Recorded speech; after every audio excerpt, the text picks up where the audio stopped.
Ada masanya kita yang saat ini mungkin berumur 20-an ataupun belasan ataupun lebih dari itu melakukan nostalgia di masa dahulu kala. Yang mana masa dahulu kala banyak sekali kegiatan yang menjadi memori dalam kehidupan.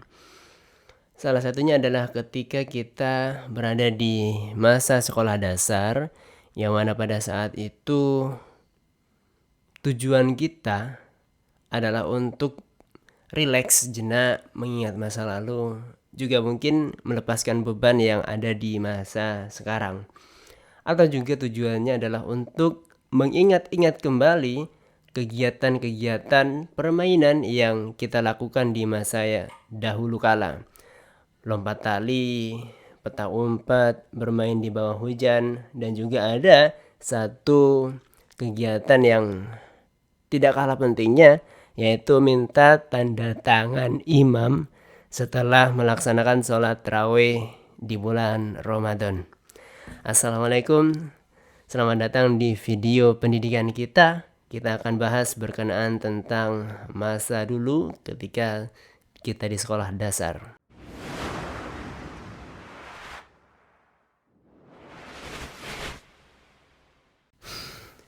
Ya, bagi kita yang saat ini sedang berada di umur belasan ataupun 20-an, 30-an, berarti kita saat ini sedang berada di masa ataupun kita adalah generasi Z ataupun generasi Y.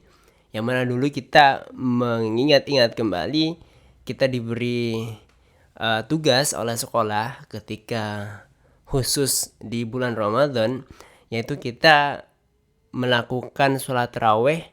Lalu setelah itu kita disuruh untuk minta tanda tangan dari imam yang memimpin sholat tarawih pada saat itu. Yang mana kita ketahui bersama dalam pelaksanaannya memang ada beberapa hal yang kita ingat ya. Kalau misalnya pada saat itu pengalaman saya, bukan pengalaman sih, tapi mengamati teman-teman yang lainnya ya. Ada siswa yang membawa lembaran, satu lembar, untuk minta tanda tangan ke imam yang memimpin sholat tarawih. Ada juga yang membawa satu buku ya. Karena memang kebijakan pada saat itu memang berbeda-beda. Yang mana kalau misalnya diamati secara bersama, dan sebenarnya saya juga pernah mengalami masa di mana SD saya itu menggunakan satu lembar. Setelah itu SMP saya menggunakan yang buku itu. Isinya yang buku itu beragam ya. Ada cara kita untuk melaksanakan puasa agar maksimal. Ada juga syarat-syaratnya berpuasa, apa yang membatalkan puasa, dan doa-doa ketika berpuasa ataupun ketika melakukan sholat tarawih. Dan juga ada yang saya ingat itu adalah sholat Idul Fitri ya, doa-doanya dan kegiatan apa yang dilakukan. Itu merupakan nilai plus ya kalau misalnya kita amati bersama, daripada sekolah memberikan satu lembar saja yang tujuannya hanya untuk meminta tanda tangan dari imam yang memimpin sholat tarawih pada saat itu. Hal tersebut dilakukan, sebenarnya anak-anak yang meminta tanda tangan itu beragam tujuan ya kalau misalnya saya amati ya. Yang pertama, memang ada anak-anak yang minta tanda tangan ke imam itu secara langsung. Tujuannya memang untuk minta tanda tangan gitu. Tapi dia sholatnya mungkin bolong-bolong gitu. Ada juga siswa yang memang rajin dan dia memang berhak mendapatkan tanda tangan dari si imam ini. Ada juga teman saya itu tidak bawa apa-apa. Teman saya itu hanya maju ke pengimaman, bondo nekat ya, bondo diri, bawa diri saja, tidak bawa apa-apa. Dia kesana hanya ikut-ikut teman. Ada yang seperti itu. Ada juga yang teman-teman lainnya yang ke pengimaman itu ya hanya untuk senang-senang saja. Mungkin dia itu ngobrol bareng temannya ataupun ngelirik sana sini gitu, modus dan lain sebagainya. Ya, itu adalah hal yang biasa ya dilakukan oleh anak-anak karena memang pada saat itu adalah masa di mana dia sedang mencari pengalaman-pengalaman baru untuk mengisi dirinya. Dan ada juga dalam suatu kejadian itu imam yang mana imam itu tidak mau menerima tanda tangan, dan biasanya ini terjadi di pertengahan bulan Ramadan, mungkin ke berapa ya, 15, 16 dan seterusnya gitu ya. Itu terjadi seperti ini. Ada seorang anak yang membawa lembaran lebih dari satu. Jadi anak itu membawa lembaran 2, 3 ataupun lebih gitu ya. Ada juga anak yang membawa kalau buku ya 2 buku atau 3 buku. Yang mana dia itu membawa buku itu dengan membawa punya teman lainnya. Ketika ditanya oleh imamnya setelah sholat ya, "Nak, ini itu kok ada 3 bukunya, buku siapa saja?" Si anak itu jawab, "Buku teman saya pak," gitu. Lah, temanmu kemana? Kok gak minta tanda tangan sendiri? Karena pada saat itu Ramadan ya, kemungkinan besar anak ini jujur. Atau memang dia jujur, memiliki sifat jujur dari dulu saja. Ya, dia memiliki sifat jujur, akhirnya dia jujur. "Ya teman saya main-main di luar pak," gitu. Teman saya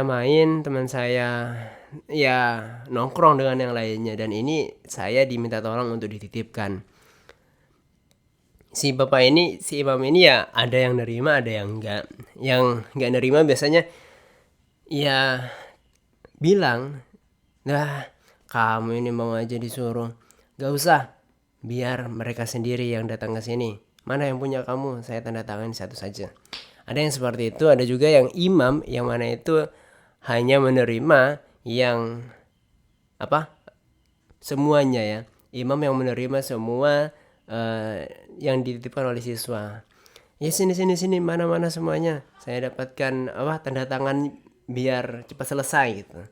Dan memang ada berbagai imam yang saya amati itu ya terserah mereka sendiri, karena mungkin mereka memiliki pemahaman yang tidak nerima itu agar disiplin, dan imam yang menerima berpikir positif bahwa temannya itu tidak mau berdesakan dengan yang lainnya hingga akhirnya dititipkan. Dan kalau misalnya ini terjadi ya, ada teman saya yang dilakukan dari pekan pertama. Jadi dari pekan pertama dia itu nitipkan ke temannya. Sampai-sampai dia itu mengamati, mengetahui imam yang mana yang tidak mau menerima titipan gitu. Sehingga dia itu ketika di masjid ini ada imam ini, dia tidak pergi ke masjid itu. Dia tidak menitipkan teman ke yang sholat di sana. Jadi dia titipkan ke teman yang imamnya itu melakukan menerima semua tanda tangan. Jadi sebenarnya itu adalah suatu hal yang ironis sekali ya, kalau misalnya tujuannya baik tapi tidak bisa menghasilkan suatu hal yang baik. Sebenarnya kan kalau misalnya sekolah itu membuat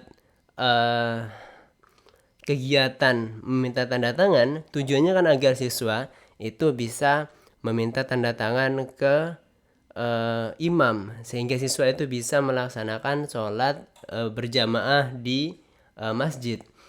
Tapi melihat fakta yang terjadi, sebenarnya itu kurang efektif dilakukan karena beberapa hal ya. Yang pertama, kemungkinan besar karena memang guru yang memberikan lembaran ataupun buku itu tidak memberikan edukasi yang maksimal. Jadi yang saya amati itu guru hanya memberikan satu sudut pandang, yang mana sudut pandangnya itu hanya membuat siswa melakukan sesuatu dengan formalitas saja, Jadi guru itu hanya memberitahu cara mengisi.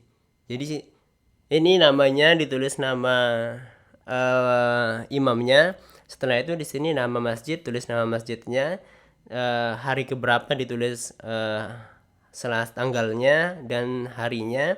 Setelah itu tanda tangan. Oke, silahkan dikerjakan gitu. Dan itu memang tidak salah, tapi hasilnya tidak akan maksimal. Jadi yang saya amati itu banyak guru yang seperti itu. Sebenarnya kalau misalnya kita itu ingin membuat siswa melakukan sesuatu kegiatan yang rentang waktunya itu lama, ya kita atur penjelasan kita dengan menguatkan alasan kenapa dia melakukan hal tersebut. Karena kalau misalnya kita menguatkan alasan why, the power of why gitu ya, banyak sekali buku yang menjelaskan itu.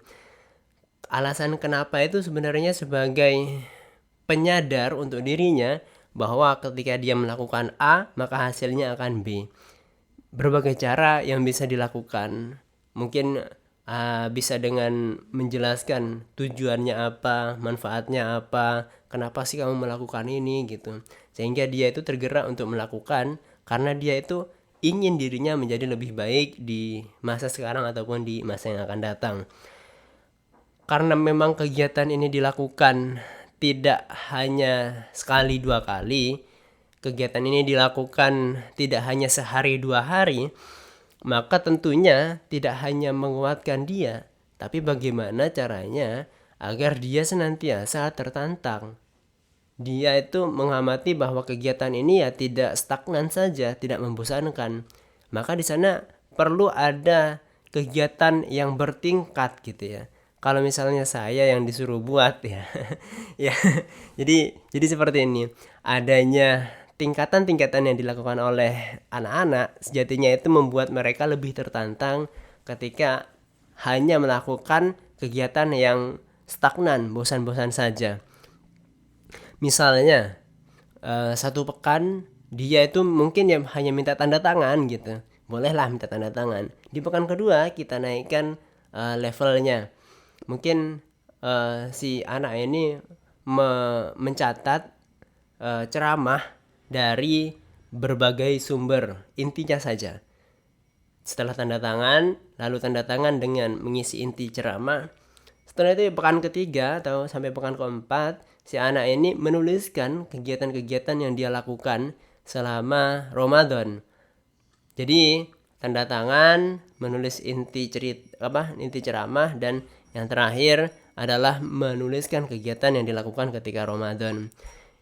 Sejatinya itu adalah sebuah kegiatan yang ya saya yakin siswa itu nggak akan bosan karena memang ada perubahan-perubahan, pembaruan-pembaruan yang mana pembaruan itu semakin lama semakin levelnya naik. Jadi siswa itu semakin tertantang untuk melakukan hal tersebut. Dan sebenarnya adanya usaha yang dilakukan siswa itu tidak jauh berbeda dengan usaha yang dilakukan oleh guru. Jadi seperti ini maksudnya. Ketika guru itu melakukan effort terhadap suatu kegiatan, yang namanya siswa kan dia mengamati, dia melakukan. Jadi siswa itu mengamati, gurunya juga minta tanda tangan mungkin. Gurunya juga menulis ceramah, gurunya juga menuliskan diary sehari-hari ketika bulan Ramadan. Maka ya sejatinya siswa itu di suatu waktu dia akan mengamati, oh ternyata saya tidak hanya melakukan sendiri, saya tidak hanya melakukan bersama dengan teman-teman, tapi ada guru yang memberikan contoh. Sehingga saya kalau siswanya sendiri itu lebih semangat untuk melakukan hal tersebut. Dan itu dilakukan dengan adanya sebuah pengecekan. Yang pengecekan itu sejatinya tidak hanya dilakukan oleh guru kepada siswa, tapi siswa kepada guru itu seharusnya juga memiliki hak untuk mengecek progres perkembangan yang dilakukan. Jadi mengecek kesepakatan kegiatan yang dilakukan. Sehingga antara guru itu maksimal melakukan, siswa juga akan mengikuti maksimal melakukan kesepakatan yang telah dibuat, tugas yang telah dibuat bersama. Jadi di sini penting sekali kalau misalnya kita itu ingin membentuk kebiasaan siswa, membentuk pemahaman, membentuk karakter, memang berbagai hal yang bisa dilakukan. Yang paling kuat itu memang adanya contoh dari orang-orang dewasa di sekitarnya. Karena memang saya amati di sekolah-sekolah itu seperti itu. Adanya orang dewasa di sekitarnya itu memberikan contoh, ya anak-anak yang dibawa ya mengamati dan dia melakukan. Ya setidaknya di lingkungan sekolah lah ya kita perbaiki bersama mulai dari guru dan staf-staf yang ada di sekolah itu sendiri.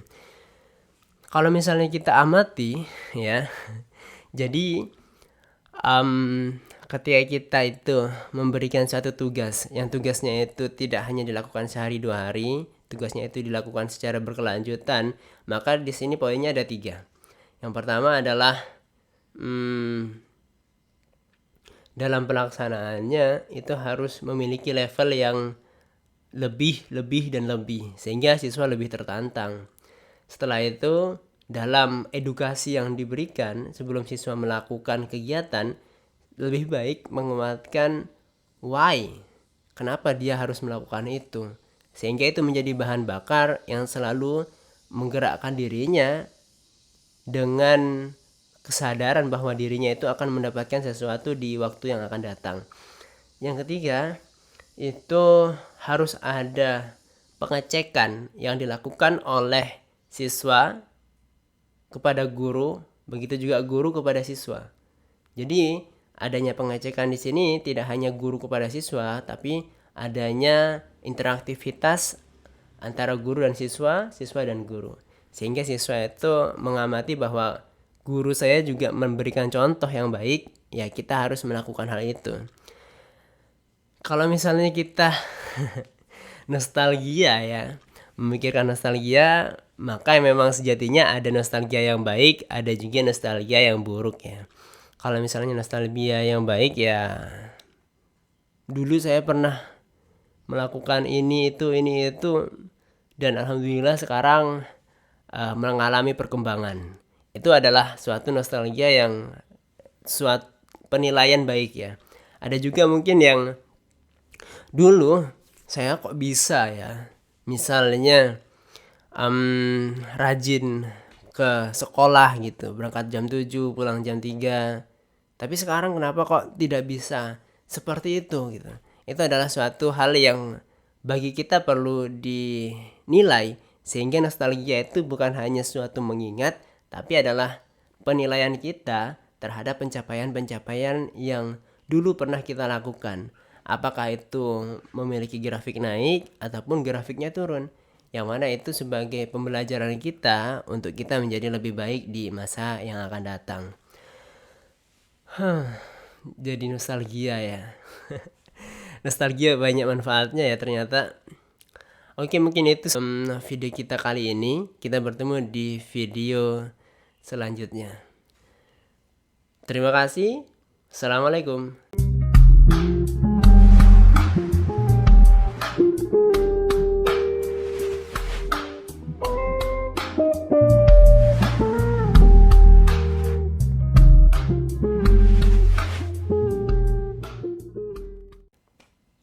Bro, tadi belum opening.